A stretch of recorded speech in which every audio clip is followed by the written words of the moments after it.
Bienvenue à tous. Effectivement, on se retrouve ce soir. On est mardi 6 octobre. Nous accueillons ce soir le premier artiste de la saison, Philippe Gasti, qui se présentera effectivement. C'est une première pour nous, c'est une première pour lui également. Et l'enjeu aujourd'hui, c'est d'ouvrir effectivement ces conférences immersives à la richesse que constitue notre territoire, à des experts qui viennent pas forcément du monde professionnel, quoique Philippe nous dira que dans sa précédente vie, j'ai eu le plaisir aussi de travailler avec lui alors qu'il était à l'APEC.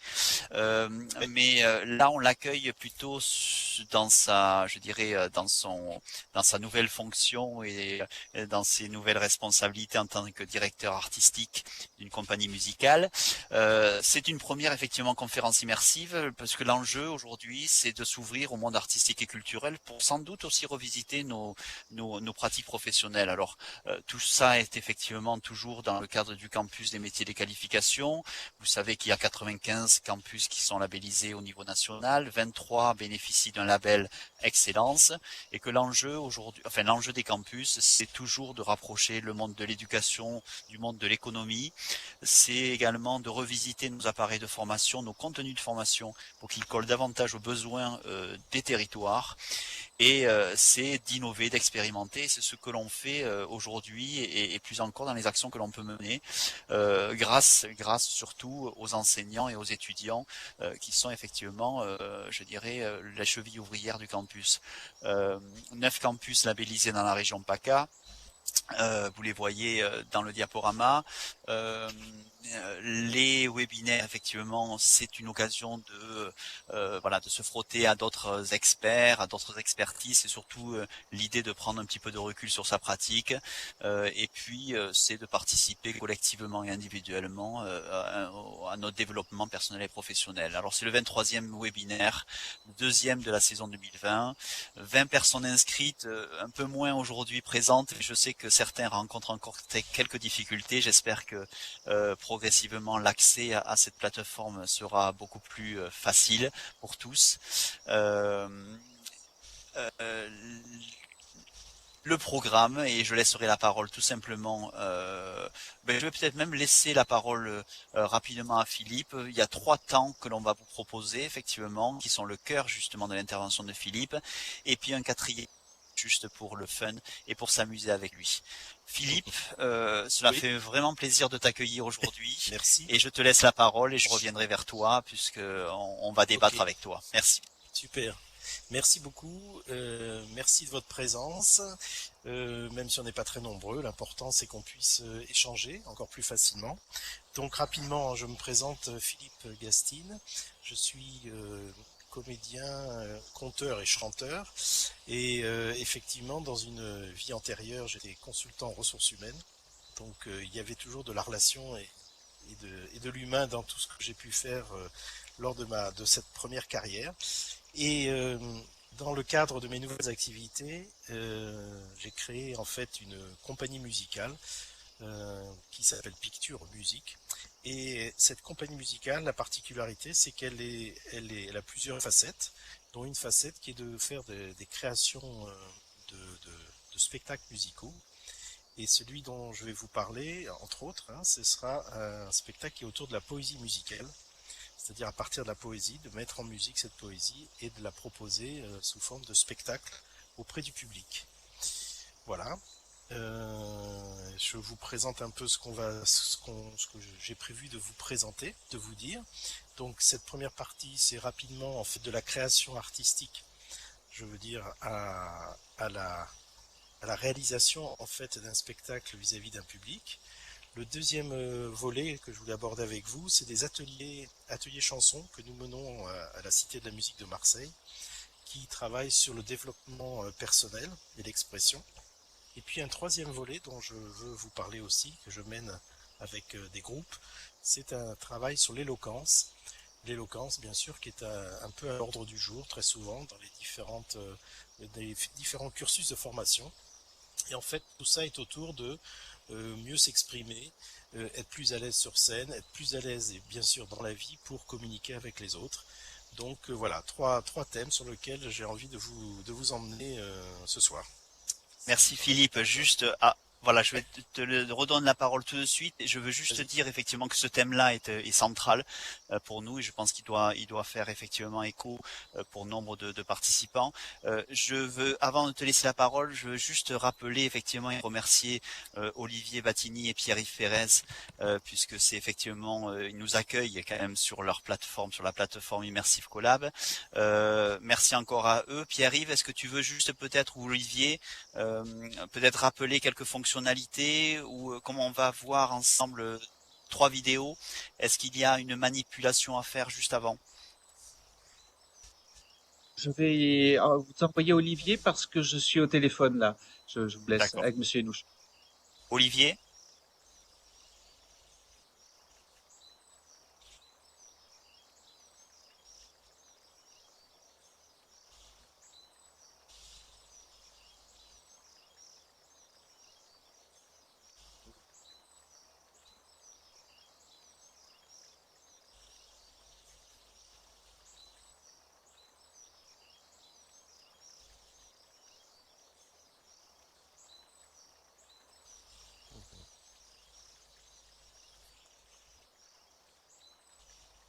Oui. Oui, N'hésitez pas à utiliser le chat pour confirmer le fait que vous voyez bien les deux avatars de Calypso 3D. ok, c'est bon. Voilà. C'est bon pour moi. N'hésitez pas les participants. Voilà, c'est juste une petite manip qui vous permettra de pouvoir vivre ensemble les trois vidéos. Impossible pour moi d'accéder au diaporama. Vous cliquez pas sur le diaporama, mais sur le panneau de droite, Madame Thierry, qui est à droite en fait du diaporama. Voilà, si c'est bon pour moi. D'accord. Faut juste cliquer sur le tableau blanc qui est à droite. Le tableau reste blanc, mais cliquez bien dessus avec votre clic gauche de votre souris. Normalement, en cliquant dessus, vous arrivez directement sur l'écran et s'affiche les deux avatars de Calypso 3D. Est-ce que c'est bon pour tout le monde? Oui. À ceux que nous croisons. Ok, pour Madame Carte, il y avait Madame Chuminot et Madame Thierry, c'est bon pour vous?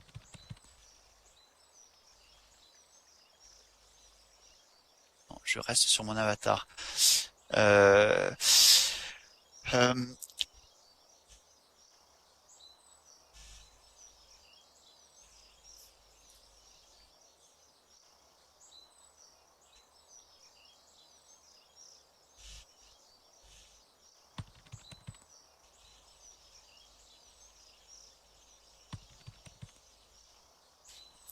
ok pour Muriel et pour Agnès, juste. Voilà, comme ça on démarre, comme ça tout le monde est calé.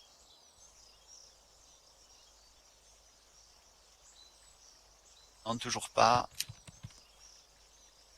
En cliquant,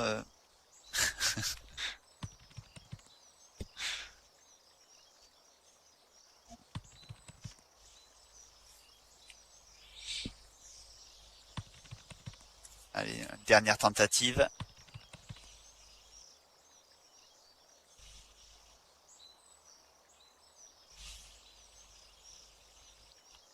Non, ça bloque.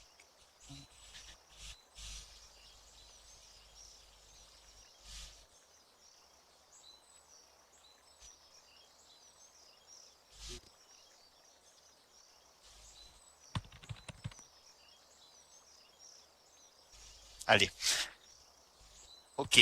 Allez, c'est bon. Apparemment, ça marche. Apparemment, ça marche, c'est bon.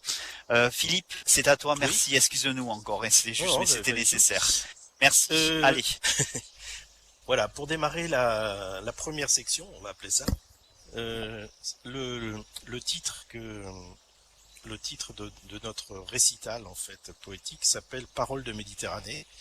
En fait, comme je vous le disais, c'est en fait un travail sur la poésie et la musique.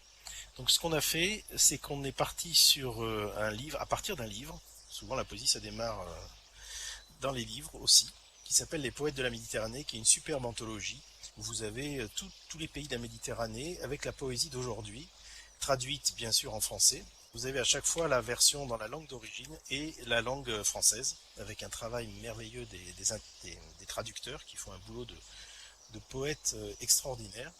Et en piochant là-dedans, j'ai sélectionné une quinzaine de poèmes, donc de différents pays, hein, que ce soit le Liban, l'Italie, l'Espagne, l'Algérie, le Maroc, et j'en passe, et la France aussi. Et à partir de là, il y a eu une mise en musique faite par les deux musiciens avec lesquels je travaille, qui sont Anne, qui s'occupe, elle, de tout ce qui est piano, composition, chant, et Fouad, qui lui est joueur de oud et de violon. Je ne sais pas, est-ce que vous connaissez le oud? Est-ce que c'est un instrument que vous connaissez? Oui, Olivier, bravo. Un point, one point. Non, pas du tout, me dit Nathalie. Alors, le oud, en fait, ça a la forme comme d'une calebasse. C'est le luth, en fait. C'est l'ancien luth. Et c'est en fait un instrument qui est utilisé dans tout le bassin méditerranéen, partie sud plutôt. Donc c'est un instrument à cordes qui peut rappeler aussi la mandoline, le mandole, pardon. Et voilà, c'est un instrument à cordes qui est superbe. Voilà le oud. Et je pense que dans la vidéo, on va le voir. Et ce que je vous propose pour commencer, se plonger directement, je vous ai un extrait en fait vidéo de notre spectacle qu'on a joué il y a 3 ans, celui-ci, sur un poème d'un poète libanais qui s'appelle Issa Maklouf, qui est un poète qui habite à Paris, mais qui est libanais, et qui s'appelle Partir. Voilà le poème Partir, un extrait, hein, bien sûr.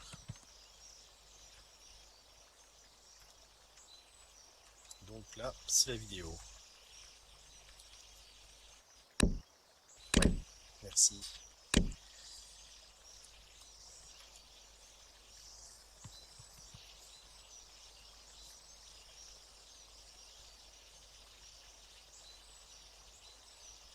À ceux que nous croisons que nous reviendrons vers eux et que nous referons connaissance.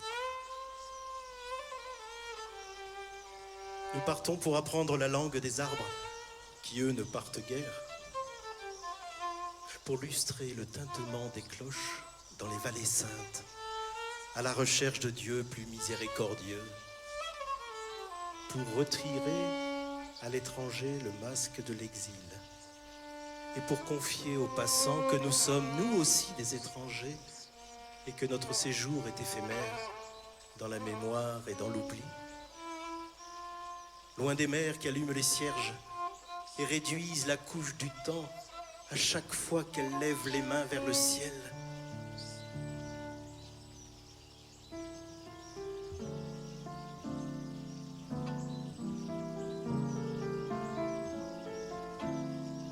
Nous partons pour ne pas voir vieillir nos parents et ne pas lire leurs jours sur leur visage.